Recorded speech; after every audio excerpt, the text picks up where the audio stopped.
Welcome along to a very special emergency episode of NBL Now. Derek Rucker, Jack Hever and Damon Lowery with the news released just moments ago that CJ Bruton and the Adelaide 36ers are parting ways by mutual agreement. The statement reads that we thank CJ for his tireless efforts both on and off the court, but we believe it's time to go in a new direction. Words from the Sixers CEO, Nick Barbato, and the 36ers would like to thank CJ for his time at the club and wish him and his family all the best for future endeavours. CJ finishes with a record of 27-40 over 67 games.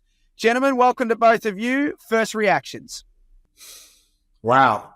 Just as we said earlier, when Adelaide was going through their coaching change, that we don't advocate or like to see any head coach or player lose their job.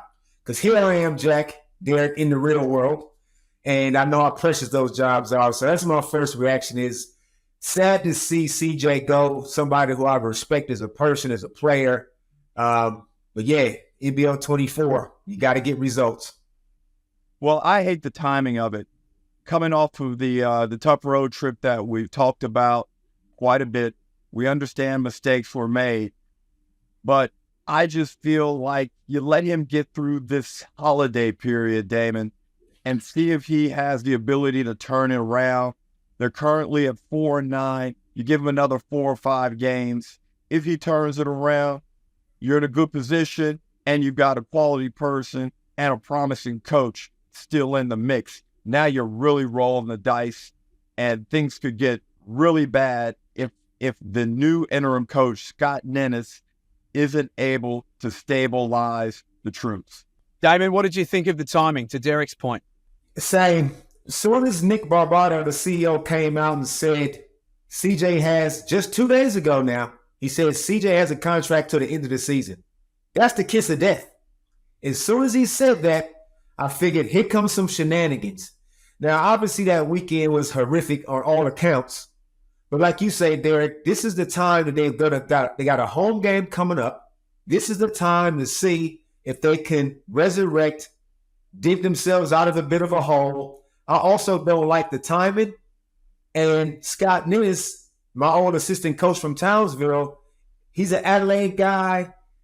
I'm not sure if he's the one. I mean, head coaching experience, none. To my knowledge, he might have interim before. I can't remember. So I think it's just messy right now. It's starting to turn into a bit of a circus, and that's disrespectful to circuses. From a human perspective, Jack, you know how you're getting to know me really well, and I just don't like it. Like, yep, things may not be going well professionally, but doing this right as we enter the holiday period sits really nastily with me. And, I just think to be successful as a professional in whatever you do, you've got to be in touch with humanity. And I hate all of that. It's going to be a really awkward time now for CJ and his family. They'll be fine. They'll work it out. But again, the timing isn't great for me. I realize they're probably desperate. And you just can't make these types of decisions when you're desperate and you really don't have a great viable alternative ready to go right away. I've said it many times, Jack. You don't break up with your girlfriend until you got another one ready to go. Yeah, that's never a truer word spoken from Derek Rucker's life experience right there. Hey, a part of it that I think is really interesting, Olgun Ewell's just dropping on espn.com.au as we speak and as we go to record this morning, that the crux of it is that CJ lost the locker room after the Tasmania loss on the weekend. And secondary to that, more frustration was growing towards assistant coach Craig Simpson as well. Is part of that move potentially that the players have spoken to Nick Barbato and the executives at the Adelaide 36ers and said, we just can't play for this guy anymore? Can you come back from that? Well, maybe that's the case. And Damon, we've been in these situations before, and you played for one of the toughest coaches in NBL history in Brendan Joyce. And okay, if that's the case, again, we don't know all the inner workings of how things were getting down in Adelaide. But if there was a complaint from the playing group, hopefully they gave CJ a chance to face everyone, not necessarily confront, but address it with the group. And then hopefully was given a chance to remedy any problems or concerns that the playing group or the front office or ownership had. Now, if they didn't allow him that, then that's tough. And then they just made the decision, nope, we want this guy out of here. If you let the players start making decisions, you're asking for trouble. And this particular playing group don't have any moral ground to stand on as far as I'm concerned, the way they've been playing all season. I'm not valuing their opinion based on their performances. Now, let's go back to when DJ Vasiljevic first joined the team. Apparently, he calls a he calls a team meeting within days of being there. I thought that was strange. They came out and competed and then had a win in the next game. But I just thought that was odd for a playing group to let a new guy come in and call a team meeting. You're not even on the team. You just got here. So I'm just thinking the way things have been going with that group, the locker room, it looks shaky already. I look on the sideline, and Craig Simpson is attached to CJ like a Siamese twin every time he gets up. I never see Scott Ninnis getting up. I never see him even in the screen. So why is Ninnis the interim assistant and not Craig? I just think it's all a big mess, and more is going to come out as this thing moves forward. Well, more directly on the Craig Simpson thing. So I think CJ must accept some accountability for not putting any assistant coach, but in particular Simpson, in the box and be like, yo, my man, when we're on the sidelines in game, here is your role. I am the face of this coaching staff. Hell, I am one of the legends of this league. We will live and die by my decisions and my facade or how I lead this franchise, not you. Sit down. Do what you're instructed to do and do what your role is. But you're right, Damon. Every time I looked over there, my man was in CJ's ear, and I just don't know. It just didn't look right to me at all, Jack. Do you think that his presence, and we're only going off what we see on game day, obviously on TV and when we're courtside, we don't know what happens during the week, but do you think his presence was destabilizing? Jack, forget about all that. What we don't know. I've heard enough that his presence was destabilizing and is destabilizing during the week. Anytime, and I'm not saying it was intent.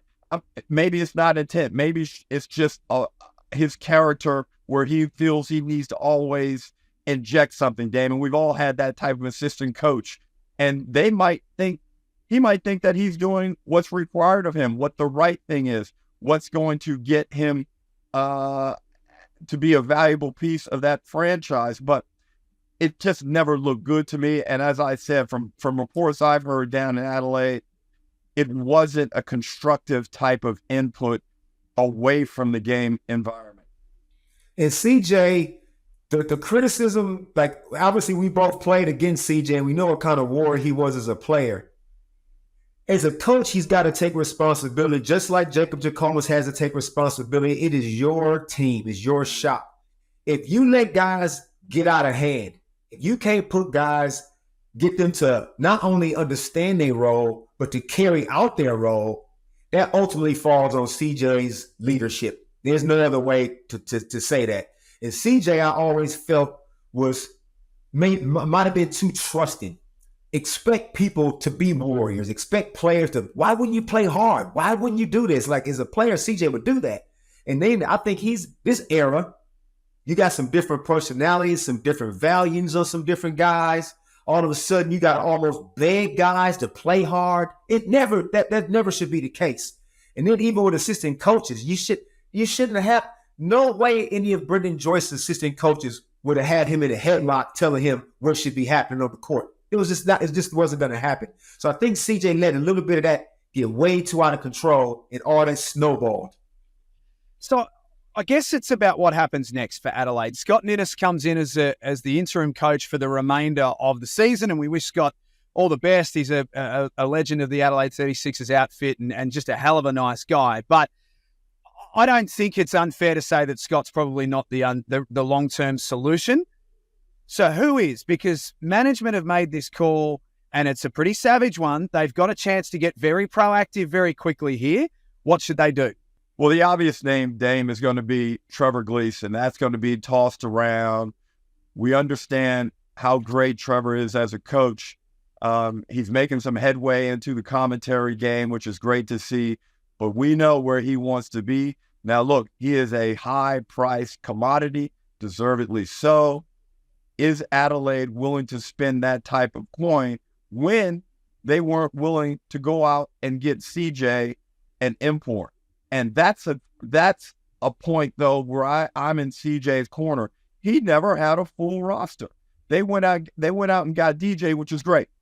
You sign him, but they still had room for that extra piece. And I just feel, Damon, what team can compete at a high level running either short of a marquee player or running short of an import player? Exactly. I'm with you. As soon as the blitz, they made the move on Jamal Franklin at the blitz.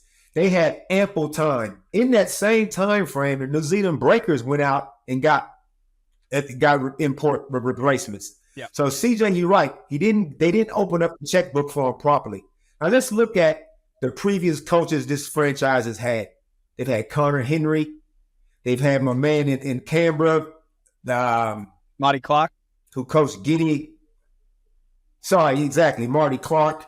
They haven't had that marquee guy, that guy that comes in and demands respect from everybody involved, the entire front office, ownership. If Trevor Gleason comes in, he's a guy there will be no questions asked about who's the leader of this franchise. So I think Trevor's the way you go if you can get him, if you can convince him to not take the overseas money, and then Trevor will make sure he got the pieces right.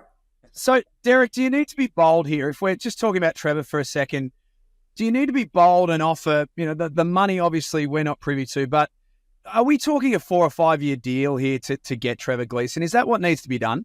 Jack, I said it a couple of weeks ago in the Melbourne United Sydney Kings game. I said, go out and pay overs for your coach. If you can get a high-level coach, it is worth the extra spend. It is worth that expenditure because he's going to get you 3 or 4 games on his own per season. And if you're chopping and changing, trying to get this person, trying to get that, and it's never going to work out. And Adelaide appear to be in a cycle of short-term decision-making, compromising the future. They need to get to a model of sustainability and excellence over a long period of time. Now, that road to get there is going to be bumpy, but they need to start a gradual ascent in that direction.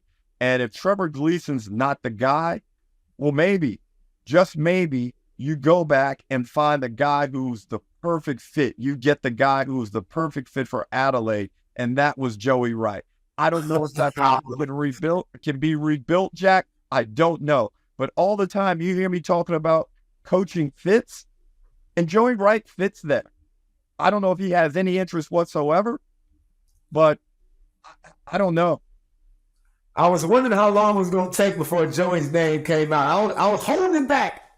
But we all know the body of work that man who put in that club, Joey. And Joey also is that same guy who will not tolerate any BS of any kind. No politics, no player thinking they entitled, none of that kind of stuff.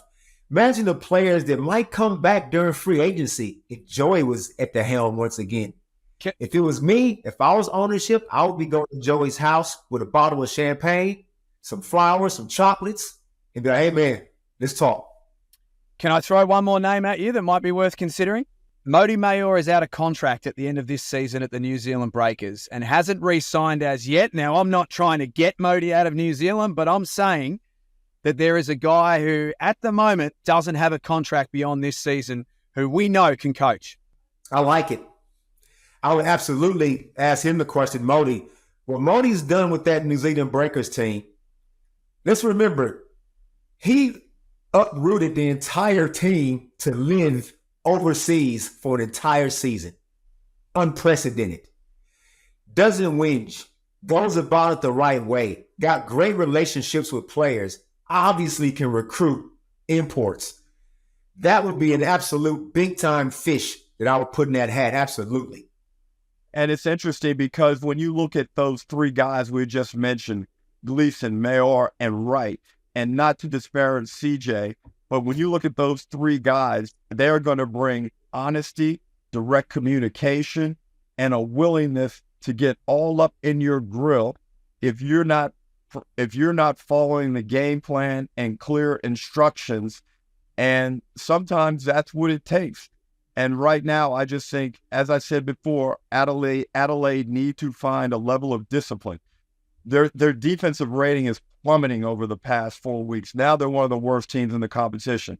Their shooting has been disgusting over the past 2 years. They shoot it poorly. Their turnover rate is second worst in the competition. Now, you can point to CJ, but Dame, I put a lot of those things on players. Like, knock down your shot, look after the basketball, be willing to give effort on the defensive end. That's stuff that players can control that make your coach look better. It drives me insane when players sit back and then all of a sudden when there's a change come, they find this renewed enthusiasm, this renewed energy. And like, where was that? That means you quit on the last guy. So players, you guys are getting paid to show up and play. It's not your job to be a GM. Don't try to be LeBron James, picking the players, picking the coaches. Your job is to go out there and play. And just like I said with the Colorado Hawks, I want to keep the same energy. You should be ashamed. You just got your coach fired. Strong words, but it's a very, very interesting situation. What happens next with the Adelaide 36ers? There's opportunity, but this has come at very short notice. Gentlemen, thanks for both getting together very quickly. As always, appreciate your time on NBL Now, and watch this space, the Adelaide 36ers. We got to stop meeting like this. Great job, guys. See you soon. Thanks for being with us on NBL Now.